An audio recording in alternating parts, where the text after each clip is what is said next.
तिना तान के घुरा डरत बड़ो के नाम से रजा तिना तान के घुरा डरत बड़ो के नाम से एक पूरा जिला के बादल बिहारी बरान होने के रजा इनकर नामे बा फेमस झारखंड यूपी बिहार में। झारखंड के नाम के गोदाना गोदाले कमर पर यूपी बिहार लिखा हुआ।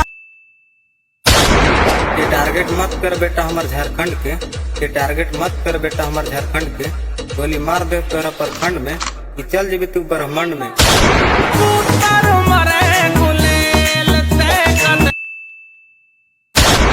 चोट इतना गहरा देह की दवाई न मिली दवाखाना में कि चोट इतना गहरा देह की दवाई न मिली दवाखाना में। मांझी बरान होने करे जा इनका रुतवा का होला जाके पूछ लिया गांव के नजदीक कहीं थाना हम रहिले अपने धुन में रंगधारी बसल बाटे धुन में। अरे बाघ के झुका देवे उस शेर हवे अरे बाघ के झुका देवे उस शेर हवे। झारखंड यूपी बिहार में गदर मचले बन करे जा तुहे योगेश मांझी बरांड हवे। जोड़ सा बीमार बेटा हाथ लावेगा साला पछतावेगा ना सुखी पावेगा सुन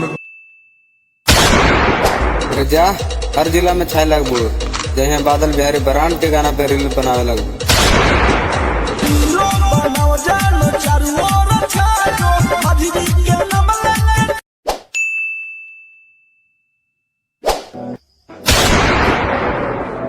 अरे डरेला ना केहू से जेल हो चाहे फांसी अरे डरेला ना केहू से जेल हो चाहे फांसी। योगेश मांझी बरांड के नाम सुन के डर लगल झारखंड यूपी बिहार सरकार इस शेर के सामने तोहनी के का हकवा औकात। दादा रंगदार हमर बाप रंगदार बेटा के रंगदारी से डरे झारखंड सारा के। अरे दिने दहाड़े गोली चली टंगा जेबी बीच बाजार से अरे दिने दहाड़े गोली चली टंगा जेबी बीच बाजार से मन जय मांझी से टक्कर ले बड़े रे बेटा साफ कर दे तो पूरा खानदान।